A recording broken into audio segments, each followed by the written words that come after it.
Welcome to the Pen Leader Podcast, where strategic leaders get straight to the topics, strengthening our awareness and sharpening our minds.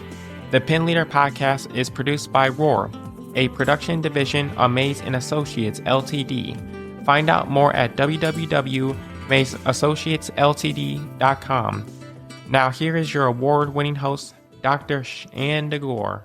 And welcome to the Pen Leader Podcast. Today we're going to be talking about decluttering your business life. And I am so glad to have with me two wonderful ladies who have spent a number of years working through not only decluttering, but actually starting and stopping businesses and just understanding the process of what business life should and should not look like. And they are the co-hosts of The Conversation and the founders of Sister to Sister. And we're going to get into a little bit more about what that means and how they actually engage with individuals about these type of topics. So without further ado, welcome Amy Hall and Stayce Fowler. Hello. Hello. Hello. Thank you for having us. Oh, thank you for coming on. And I really appreciate your time. In this subject area, I was actually privileged enough to attend one of your sessions where you talked about decluttering and you had a nice crowd and everybody was really sharing from a different aspect. And what really got me curious was, again, that business side, because there's a number of individuals who do what they call spring cleaning. And sometimes we forget about our business life and doing spring cleaning. So I'm going to start with you, Amy. You know, when we hear about the word decluttering, we often think about our homes. What does decluttering look like in leadership and business? First of all, good morning, and thanks for having us on. This is like a great opportunity and a privilege to be here. But to answer your question, I think decluttering your business life is reminiscent and reflective of what goes on with you personally, as well as with what goes on in your home life. And I know I am sitting here at my desk and I am looking at my desk because I just had my office repainted and some things done in here and saying to myself, oh my gosh, I have to declutter my desk because my desk looks like a bomb dropped. But what does that mean is it really means clearing out space to make something for new, because it's very difficult to have new ideas, new thoughts, new things come into my mind, and being able to think clearly when I'm so mentally bogged down by all of my to-do lists and all of my things around me. They become like energy vampires. And I feel like decluttering just allows the opportunity to get rid of the old and in with the new. And I think it's really important to do that in business as well as personal life. Mm-hmm. Stacey, what are your thoughts on that? Well, again, thank you as well. This is really a great opportunity. For me, when you're talking about decluttering, right, I believe the same thing as Amy. You have to almost think of it as a personal process as well, not only just in your business, but in your personal life. You think about things like intentionally removing what's unnecessary, okay? Those things that are draining you or distracting you from your purpose. Mm-hmm. When we talk about business plans, right, we know that business plans have to be agile because you're not going to be the same business today as you are 5 years from now.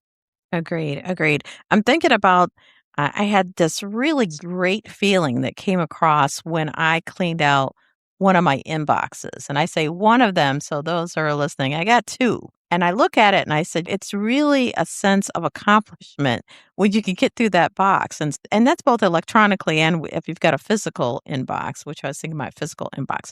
But the physical piling up of stuff around, I think to your point, Amy, again, it's just things that are just in the way. So you're trying to make room for new. And Stacey, what you're saying, especially when you have to pivot in your business, we have to be ready to be agile.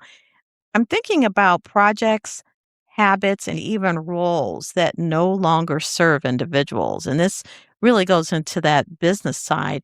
Stacey, what do you think about that when you're actually out and interacting with others? When we talk about decluttering, we're talking about, unfortunately, sometimes people or situations that no longer serve you.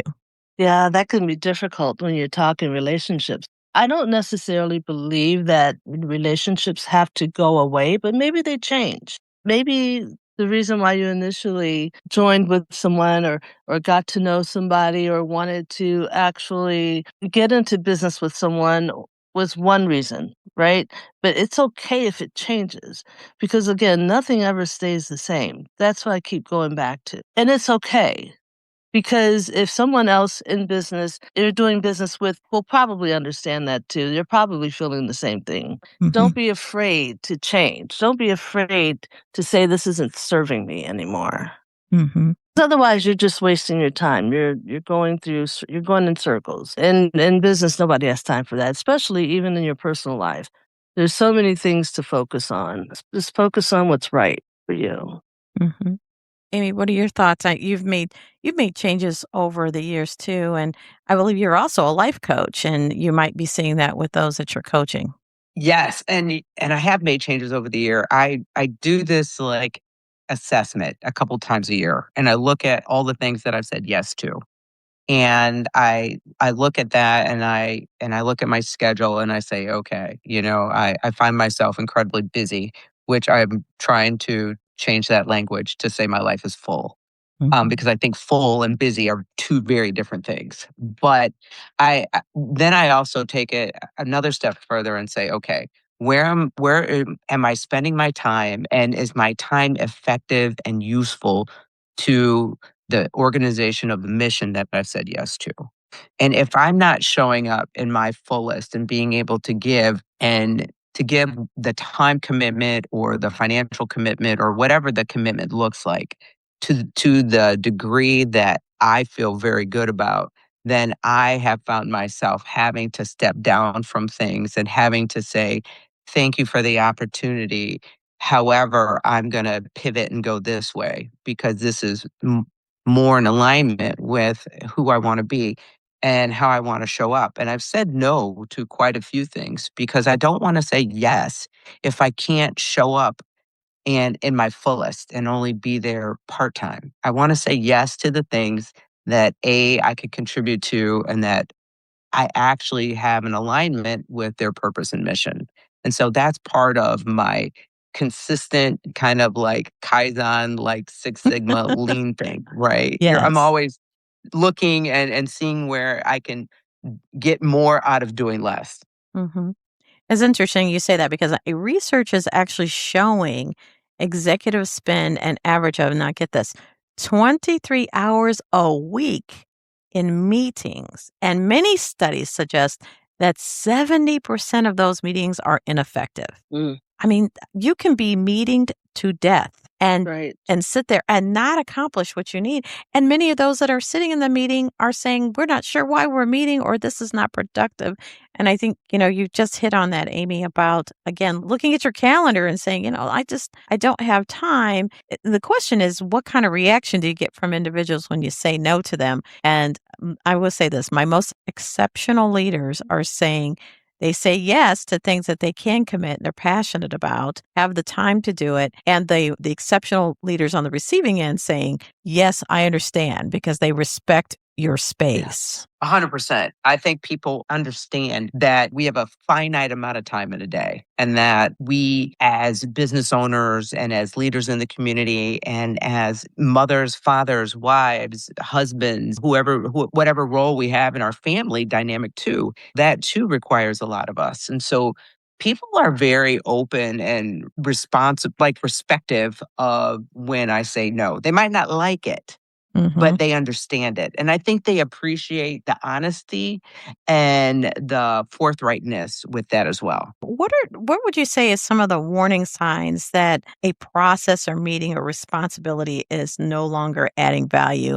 And that's really, again, I gave the statistics about this issue that's coming about. That's the Harvard Business Review providing that. Can you talk about when you hit that wall and you understand this is really no longer serving me? I have to declutter it. For me, that's really easy when I feel like I'm dragging my feet to do something. When I look at something and say, "Oh my goodness," and I feel that like emotional drain when I'm sitting in meetings and I would rather be somewhere else than sitting in the room.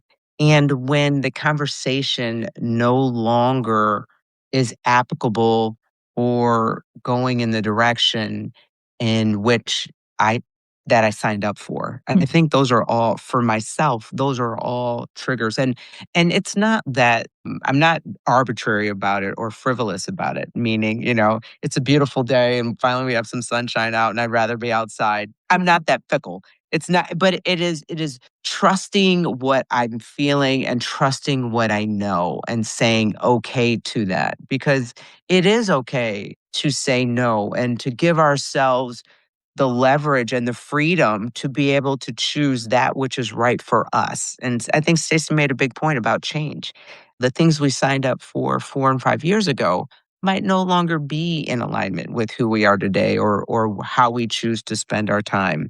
But to recognize those signals within ourselves, generally, they're very clear, but sometimes we talk ourselves out of it because we might feel a little guilty about it. These people are our friends, or we've developed some type of relationship with a person we said yes to, so we don't want to let them down either. But also, I think looking at that and realizing we don't want to let ourselves down as well. Exactly. Stacey, what are your thoughts on reset points? And I put them in air quotes, reset points of when you just reset your past, whatever it was that's no longer serving, or you've decluttered. But, what does it look like for you? A simple way that, leaders can create regular reset points for when they should do this assessment and figure out when they should move on or, again, get rid of something. That's a really good question for me because I'm actually really going through that right at this moment. I am definitely one in my past who's always been like a yes person. So I tend to overcommit sometimes, right? In my past. So my thought going forward, right, is I'm saying to people, let me think about that. Hmm. Let me think about that.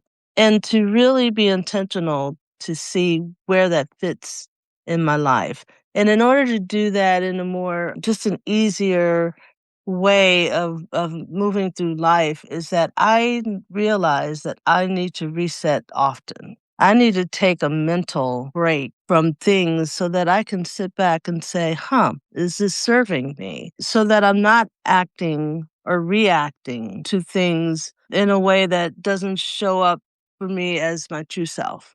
Hmm. Because what I do know that my life is led by love. I know that my purpose is to love others. So I don't want to ever be in a position to make someone feel not loved, but I need to show up intentionally, not only just for myself, but it's respectful to the other person as well. So in order to do that, I think resetting your life, resetting your thoughts, resetting what your appointments look like, what your schedule looks like, is going to be and should be something that's done ahead of time and thoughtful. That's a regular thing for me. It's going to be a regular thing for me from now on, more so in the past. Hmm.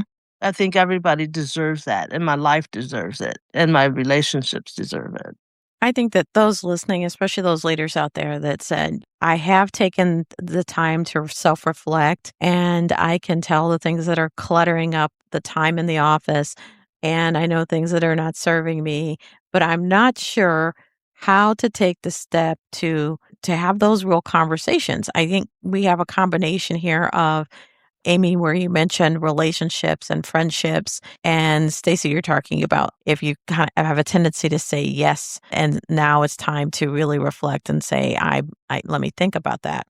What else can leaders do to start tomorrow? Spring cleaning, and it doesn't mean that they need to do the self assessment first and then talk with staff about things that are not serving in the office. I mentioned the statistics about meetings, but what would you advise for the first maybe two things that people can do right now starting that's practical that they can start really looking around to declutter? Amy, I'll start with you. I think it's pretty simple. Like so often we want to eat the elephant all in one bite, right? And so it's just little simple things.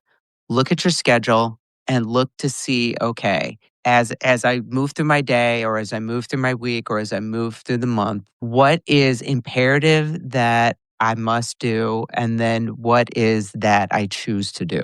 And if I'm choosing to do this, then is it bringing me the desired the result that I would like? I think that's one really simple thing. And I think another really simple thing, you touched on it earlier, is like your inbox. Take time to clean out your inbox. Or your desk. Take time to do those two really simple things, and you will find that once you begin cleaning and getting rid of, and usually it becomes a huge catastrophe before it becomes the final product. But if you can get through those points, those critical points, you will be able to find the emotional capacity and the mental capacity to be able to then move into other aspects of your business life that will require a little bit more time or a little bit more energy that you haven't been able to give because you've been so mentally bogged down by all of these things that aren't for your necessarily your best and your highest good at that point. Yes, and I'd like to push that for those that have 15,000 emails, and I'm not joking. I know individuals who have 15,000 unopened emails. Please go in and, if not open them, but get rid of them. I think at some point, if they haven't been opened now, they may never be opened. So there's no need for you to keep those in there. But Stacey, what are your thoughts on that? Well, I love the email idea.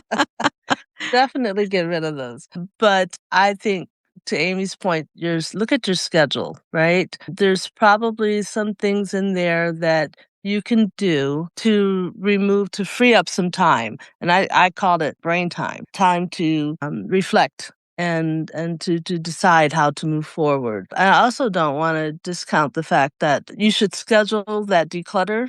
I think you can put that in your schedule, even if it's once a week. If you have employees too, I think it's really important for buy-in for the business to actually have that declutter time with your employees as well, getting everything on the table to see how, as a business and as a group, we move forward.